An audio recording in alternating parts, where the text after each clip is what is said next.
الحمد لله رب العالمين والصلاة والسلام على أشرف الأنبياء والمرسلين أما بعد فأعوذ بالله من الشيطان الرجيم بسم الله الرحمن الرحيم لقد كان لكم في رسول الله أسوة حسنة صدق الله العظيم.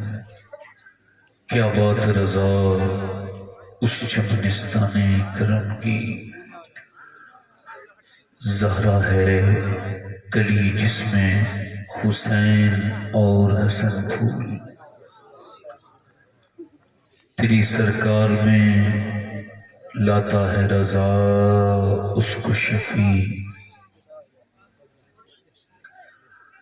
تیری سرکار میں لاتا ہے رضا اس کو شفیع، جو میرا غوث ہے اور لاڈلا بیٹا تیرا. آئیے محبت کے ساتھ بارگاہ رسالت میں درود پاک کا نذرانہ عقیدت پیش کریں. پڑھی اللہم صلی اللہ.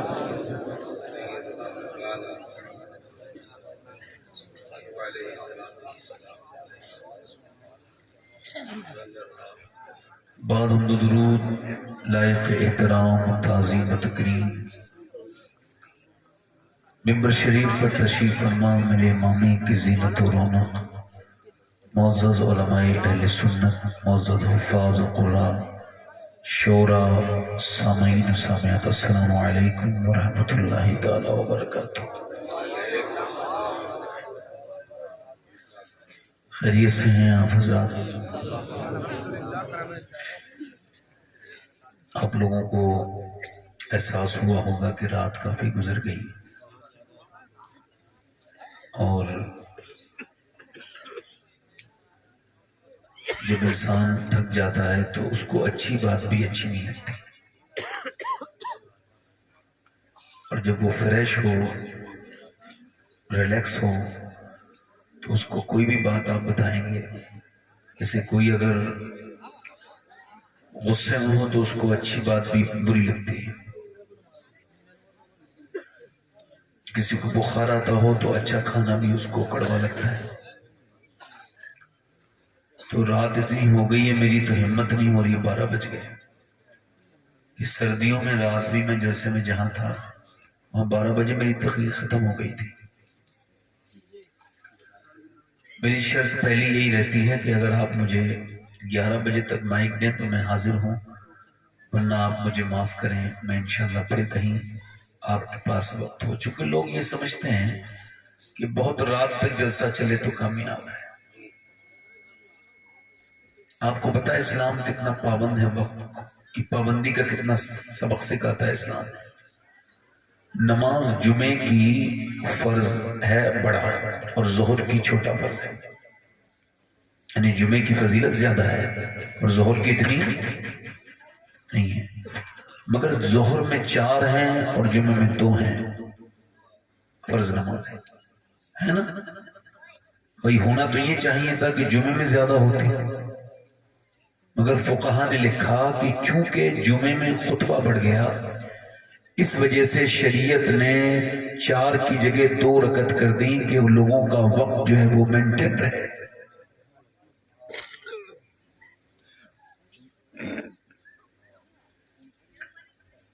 اب اگر اس طرح سے ہوتا رہے گا تو یہی سب ہوگا. ماشاءاللہ آپ بتائیے، آپ کے جو مدعو لوگ تھے، جو باہر کے شورا تھے، ان کا وقت کتنی دیر سے آیا. بڑا اچھا پڑھا جناب عثمان رضا ہارونی صاحب نے، بڑے اچھے پڑھتے ہی ہیں، پرانے انسان، اللہ ان کو برکت عطا فرمائے. بڑی اچھی نعت شریف عشق رسول میں جھوم انہوں نے ڈوب کر پڑھی، اس سے پہلے بھی پڑھی گئی نعت شریف. تو اب چونکہ مجھے ایسا لگتا ہے کہ بھئی میں تقریر کرنے کے لیے اب بوجھ ہو گیا ہوں، برا نہ مانیے گا کہ اتنی رات ہو کے میں تقریر شروع کروں گا. اب میری تو کوئی غلطی نہیں ہے، اب باتیں میں بڑی ضروری کروں گا. اب آپ کو لگے گا کہ رات بہت ہو گئی، تو اس میں غلطی نہ میری ہے نہ آپ کی ہے، اس میں غلطی اس سسٹم کی ہے، ان لوگوں کی ہے جو جلسہ تو کراتے ہیں مگر کہنا نہیں مانتے. یہ باتیں سب اس وجہ سے کرنی پڑ رہی ہیں کہ ابھی میرے بعد جناب محمد علی فیضی صاحب کو بھی آپ کو سننا ہے. اب مجھ پر ایک یہ بھی ہے کہ میرے بعد ایک شاعر جو کہ رانچی سے چل کے آئے ہیں ان کو بھی آپ نے سننا ہے. تو اب مجھ پر ایک پریشر یہ ہے کہ دیر بہت ہو گئی. دوسرا پریشر یہ ہے کہ مجھے ایسے وقت پہ ختم کر دینی ہے تقریر کہ دوسرے شاعر کو بھی وقت مل جائے. ٹھیک ہے, کئی بزرگوں نے لکھا ہے کہ جتنے لوگوں کا کھانے کا انتظام کر سکو اتنے لوگوں کو بلاؤ. تو جتنا آپ کے جلسے میں گنجائش ہو اتنے ہی لوگوں کو بلاؤ. جب آپ کے گاؤں آس پاس کے لوگ ہی 11 بجے تک پڑھ سکتے ہیں تو کیا ضرورت ہے باہر کے لوگوں کو بلانے کی. گاؤں کے لوگوں سے سن لو 1 گھنٹہ اور پھر سلام پڑھ لو. کیا ضرورت ہے کسی سے لمبا سفر کروانے کی. اللہ تعالیٰ ہدایت عطا فرمائے.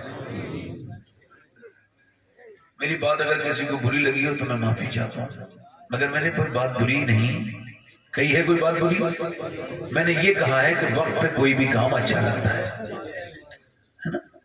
اب آپ بتائیے تھوڑی دیر اور سن لیں گے؟ ماشاء اللہ, کوئی بات نہیں. میں آپ سے یہی مجھے امید ہے آپ کے ایمان سے کہ آپ نے جو جواب دیا مجھے بڑا اچھا لگا. آپ نے میرے جو حوصلہ بڑھانے کے لیے بات کی. اللہ تعالیٰ آپ کو جزائے خیر عطا فرمائے. مجھے تو دیکھو کوئی غصہ بھی نہیں, کوئی مجھ کو تکلیف نہیں.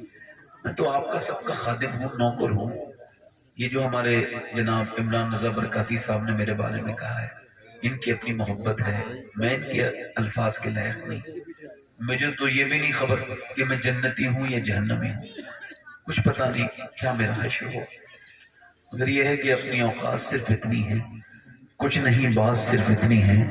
کل بھی ٹکڑوں پہ ان کے پلتے تھے اور اب بھی ٹکڑوں پہ ان کے پلتے ہیں. سبحان اللہ.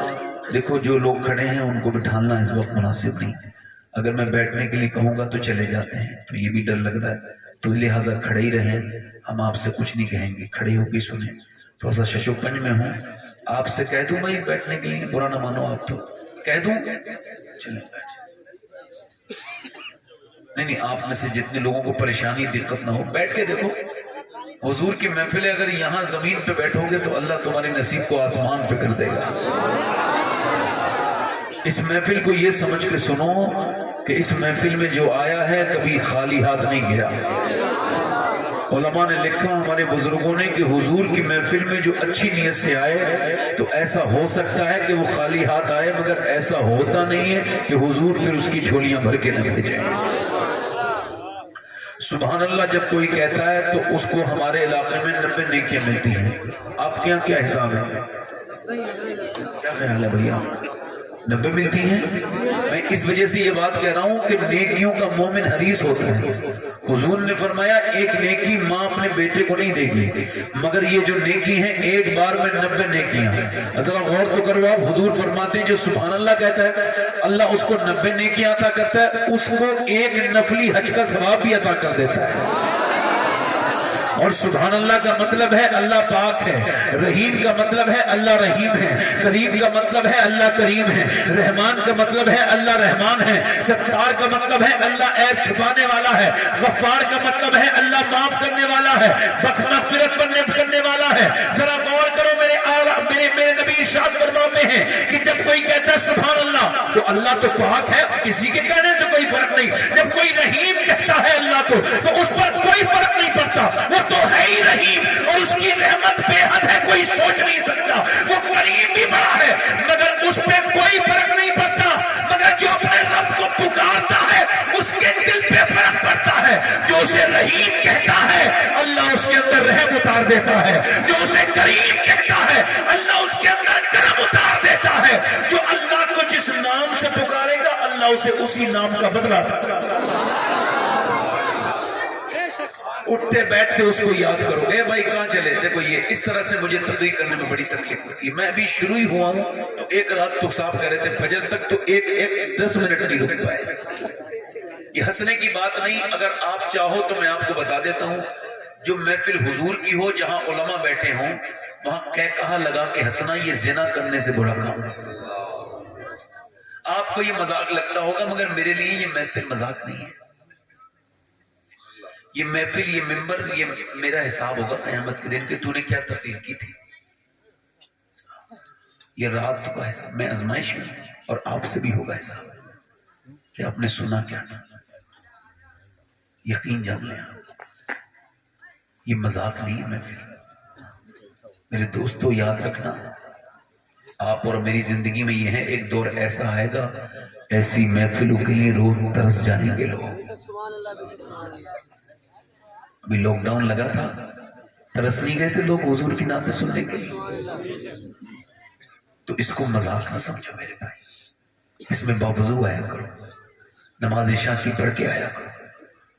میں آپ سے جو عرض کر رہا ہوں، تو جب کوئی ایسے، میں آپ کو بتاؤں نوجوانوں، اٹھتے بیٹھتے گاڑی پر، اٹھتے بیٹھتے چلتے پھرتے اللہ کو یاد کیا کرو، اس کا ذکر کیا کرو.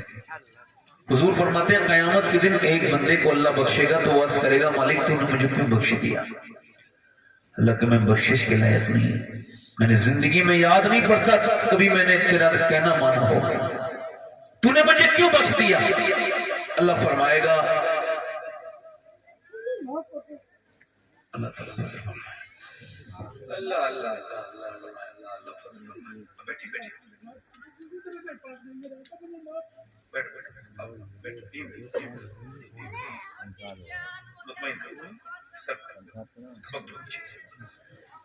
یہ اصل میں حضور کی محفلوں میں ایسے معاملات کا مطلب یہ ہوتا ہے کہ بندے کے دل پہ کوئی بات اثر کر گئی ہے تو وہ عرض کرے گا مالک تو نے مجھے کیوں بخش دیا؟ میں بخشش کے لائق نہیں. آپ کو پتا ہے جب نعیم الدین مراد آبادی صدر اللہ فاضل اتنے نیک انسان کہ ایک آدمی مسئلہ پوچھنے کے دن، جمعے کے دن آیا تو آپ مسجد کی واش روم صاف کر رہے تھے، تو اس نے پوچھا حضرت ہیں مفتی صاحب؟ بولے اس میں بیٹھو ابھی آئیں گے. تو تھوڑی دیر کے بعد آپ نہا دھو کے آئے، کہا آپ تو وہی ہیں جو واش روم صاف کر رہے تھے؟ فرمایا ہاں، جو مسجد کی صفائی کرتا ہے اللہ اس کے دل کو صاف کر دیتا ہے. کہا تو حضور، اور جب حضرت صدر اللہ فاضل تقریر کرتے تھے تو پڑوس میں غیر مسلموں کے گھر تھے، مگر جمعے کے دن غیر مسلموں کے گھر سے بھی رونے کی آوازیں آتی تھی. کیا ہو گیا ہماری محفلوں کو؟ پہلے ہم جب بات کرتے تھے تو خدا کی یاد آتی تھی. کیا بات ہے، اب کہاں نکلتا ہے؟ کیا بات ہے؟ کیوں ہم ڈرتے نہیں اللہ سے؟ کہ قبر کا نظام بدلا ہے؟ کیا موت آسان ہو گئی ہے؟ میں کہہ رہا تھا آپ سے اٹھتے بیٹھتے چلتے پھرتے اللہ کا ذکر سوتے وقت، تو اللہ سے عرض کرے گا مالک تو نے کیوں بخش دیا؟ میں بخشش کے لائق تیرا بندہ نہیں. اللہ فرمائے گا انسان تو بھول گیا مگر تیرا رب بھولنے سے پاک ہے. ایک رات تو سوتا تھا، سوتا سوتا تو نے کربٹ لی اور تجھ کو تو پتہ بھی نہیں تھا کہ تو نے کب کربٹ بدلی اور کب تو نے کربٹ بدلتے بدلتے کہا یا اللہ. اللہ فرماتا ہے تو نے جیسے ہی کہا نا یا اللہ، مجھے اتنا پیار آیا کہ میں نے تجھے اسی وقت بخش دیا تھا. بس میری تقریر کا عنوان بھی یہی کچھ رہے گا، اللہ کے ساتھ ہی اس کے رسول کی ذات ہی انشاءاللہ. اب آپ کا دل لگا، ہلکا سا دل لگا، دلوں پہ کنٹرول ہوا اللہ کی رحمت کا. ایک دو شعر پڑھ دوں؟ رات ہو گئی ہے، مجھ سے بھی فرمائش کی ہے، ایسا نہیں کہ بغیر فرمائش کے پڑھ دوں. ویسے اگر شورا فرمائش تو پڑھتے ہیں، اگر ہم لوگوں سے تقریروں کی فرمائش ہو گئی تو کیا ہوگا؟ شورا تو ساری فرمائشیں پڑھ دیتے ہیں اور مقررین سے کوئی کہنے لگے فلاں تقریر بھی کر دو، فلاں تدبیر کر دو، فلاں بھی کر دو، تو 5-6 گھنٹے ہو جائیں گے نہیں ہو جائیں گے؟ اللہ سلامت رکھے. آپ بڑے اچھے لوگ ہیں تو آپ اٹھ کے نہیں جائیں گے. یہ رات حضور کے لیے ہے انشاءاللہ. روز سوتے ہیں چین کے لیے، آج جاگ رہے ہیں حسین کے لیے. روز آرام کرتے ہیں اصول کے لیے، آج جاگ رہے ہیں ذکر رسول کے لیے. روز جاگتے ہیں سوتے ہیں طبیعت کے لیے، آج جاگ رہے ہیں نبی کی شریعت کے لیے. میں 2-3 شعر پڑھتا ہوں، آپ ذرا سماعت کریں. ذرا دونوں ہاتھ اٹھا کے بولیں لبیک یا رسول. راتیں بھی مدینے کی، باتیں بھی مدینے کی. ایک ہی دو شعر پڑھوں گا بس. میں نے یہ مدینے میں بہت پڑھا ہے اور مکے میں بھی بہت پڑھا ہے. پڑھتا ہوں ایک دو کلام. راتیں بھی، آپ ہی پڑھیں گے میرے ساتھ، پڑھیں. راتیں بھی مدینے کی،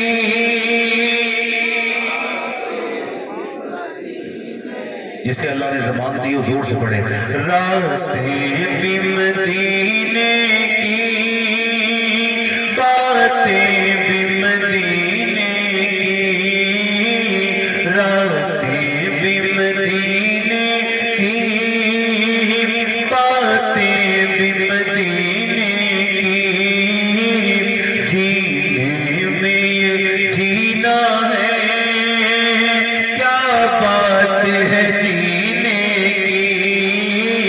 جینے میں یہ جینا ہے، کیا بات ہے جینے کی.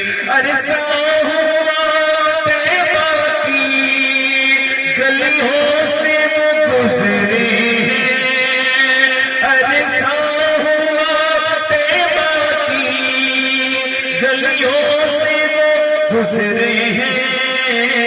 اس وقت بھی گلیوں میں خوشبو ہے پسینے.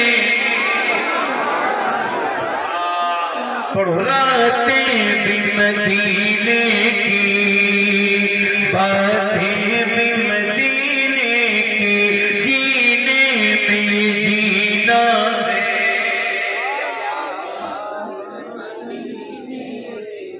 اور ایک شعر اور پڑھتا ہوں. اللہ آپ کو مدینے کا زخم عطا کرے.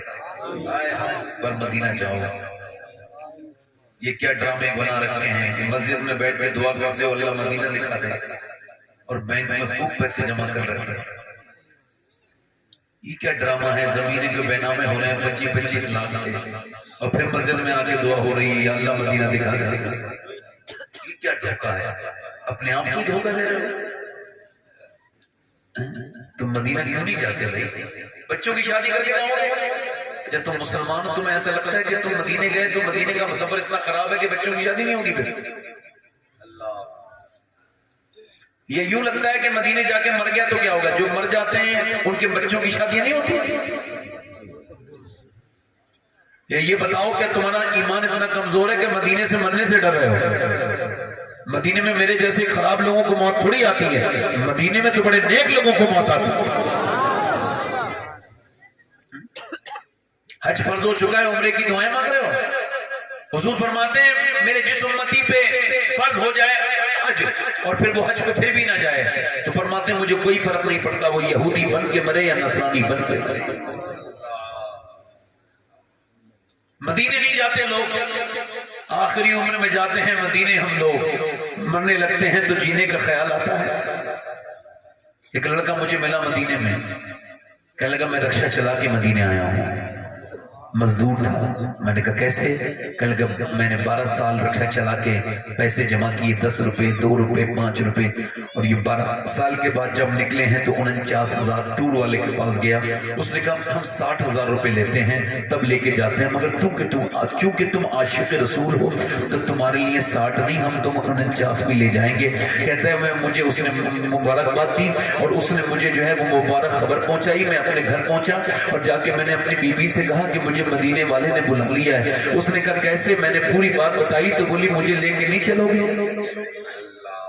تو میں رونے لگا. بیگم میں نے تو بچپن میں مدینے کی بات سنی تھی، کسی نعت میں کوئی نعت پڑھتا تھا تو مدینہ دل میں لگ گیا تھا، تو تب سے لے کے اب تک رکشہ چلایا.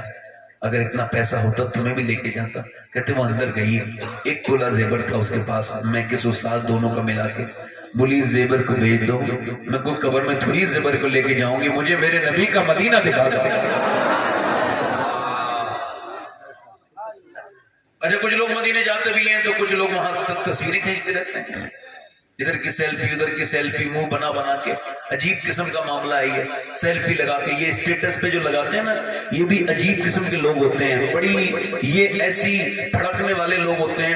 ان کی بڑی بے چین روحیں ہوتی ہیں. یہ کیا کرتے ہیں, اس پہ اسٹیٹس لگائیں گے اور لگانے کے بعد دیکھیں گے ایک نے دیکھا, دو نے دیکھا, تین نے دیکھا, چار نے دیکھا, پانچ نے دیکھا, 10 نے, ارے فلاں نے نہیں دیکھا. پھر اس کو ٹیلی فون کرے گا, یار تم نے میرا اسٹیٹس نہیں دیکھا. ارے تو اس کو ڈائریکٹ بھیج دینا یار تاکہ تمہیں سکون ہو جائے. یہ ادھر ادھر کی بات کیا کر رہا ہے, اسٹیٹس لگا لیا, کوئی میرا اسٹیٹس دیکھو. کہاں ہو بھائی, میں مدینے میں ہوں, میں مدینے میں ہوں. مجھ سے ایک صاحب بولے ایسا کرو صاحب کہ آپ میرے ساتھ ایک سیلفی مدینے میں لے لو. میں نے کہا میں مدینے 6 مرتبہ آیا ہوں مگر آج تک میں نے نہ مدینے میں کوئی تصویر اپنی مرضی سے بنائی نہ مکے میں بنائی. کہنے لگے کیوں؟ میں نے کہا اس وجہ سے کہ مکے اور مدینے میں میں تصویر نہیں بناتا, کہ تصویر تو پوری دنیا میں کہیں بھی بن سکتی ہے مگر تقدیر بس مدینے میں بنتی ہے. تقدیر بس, جلدی بولو تقدیر بس, جلدی بولو تقدیر بس, جلدی بولو تقدیر بس. اور یار بجی عجیب قسم کے لوگ ہیں آپ. یہ عورتیں بڑی بدتمیز ہیں, جاتی ہیں مدینہ شریف میں ادھر خریداری ادھر خریداری, مکہ شریف میں ادھر خریداری. دنیا کی ساری چیزیں ہندوستان میں ملتی ہیں, بولو ملتی ہیں کہ نہیں ملتی ہیں, مگر وہاں کے بازاروں میں جاؤ. میں کہتا ہوں بازار تو سب جگہ ہے مگر حضور کا روزہ صرف مدینے میں ہے. اے میرے دوست کبھی مدینے جا تو وہاں روزے رکھ, تلاوت قرآن کر. تو کیا کرتا ہے وہاں, کیا کرتا ہے میرے دوست وہاں, کیا کام کرتا ہے وہاں پہ سیلفیاں لیتا ہے, وہاں پہ تصویر ڈال کے دیکھتا ہے, کہتا ہے لوگوں مجھے مدینے میں کھڑا ہوں لائک کر دو. اور فیس بک پہ لائک مانگنے والے, تیرا دماغ خراب ہے, کھڑا مدینے میں ہے اور ہندوستان کے لوگوں سے لائک مانگ رہا ہے. اگر تجھے عقل ہوتی تو فیس بک سے لائک نہ مانگتا, ایک لائک مدینے والے سرکار سے مانگ لیتا.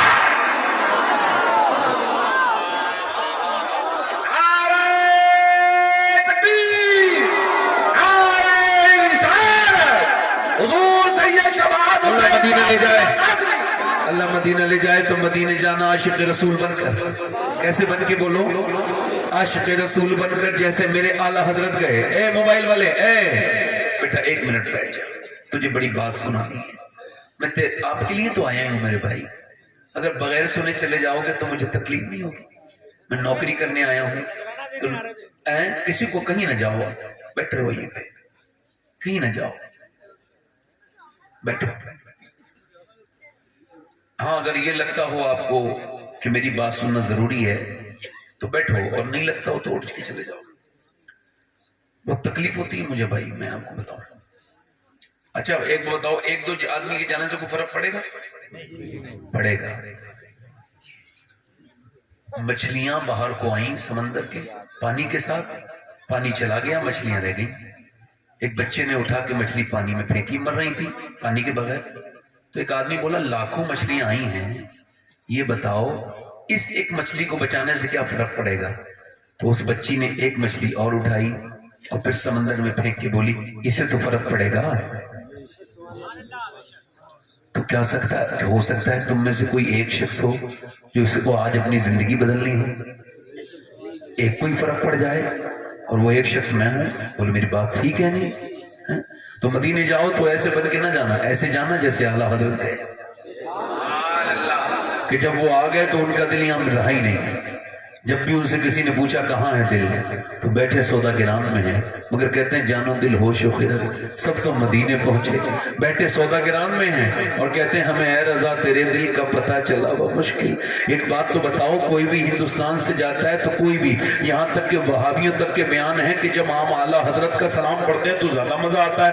وہابی لوگ یہ کہتے ہیں, حالانکہ ان کا ایمان اور اس سے کیا مطلب, مگر وہ بھی یہ کہتے ہیں کہ جب سلام اعلیٰ حضرت کا پڑھو تو بڑا مزہ آتا ہے. میں نے وہاں دیکھا 2017 میں کہ وہاں پر کچھ لوگ تھے جو کہ دوسرے ملک کے تھے, یعنی وہ جو ہے نا وہ یہاں کے نہیں تھے, دوسرے ملک کے, ان کی زبان بھی یہاں انڈونیشیا کے تھے, ان کے سب ایک جیسے کپڑے. میں نے دیکھا کہ وہ کچھ پڑھ رہے تھے کھڑے ہو کے, میں ان کے قریب گیا تو انہوں نے وہی پڑھ رہے تھے مصطفیٰ جان رحمت پہ لاکھوں سلام, شمع بز میں ہدایت پہ لاکھوں سلام, کاش محشر میں جب ان کی آمد ہو جب بھیجے سب ان کی شوکت پہ لاکھوں سلام. بڑا غور تو کرو آپ, یہ کلام کس کا ہے؟ بریلی کی اعلیٰ حضرت کا ہے. یہ کلام کس کا ہے؟ بریلی کے اعلیٰ حضرت کا ہے. جب بھی کوئی بریلی کا, ہندوستان کا یا بر صغیر کا اردو پڑھنے والا آدمی مدینے جاتا ہے تو اسے اعلیٰ حضرت کے شعر ضرور یاد آتے ہیں. ہم سب پڑھتے ہیں مدینے میں اعلیٰ حضرت کیوں یاد آتے ہیں؟ کیونکہ اعلیٰ حضرت نے خود ہی بتا دیا کہ ان کا دل بریلی میں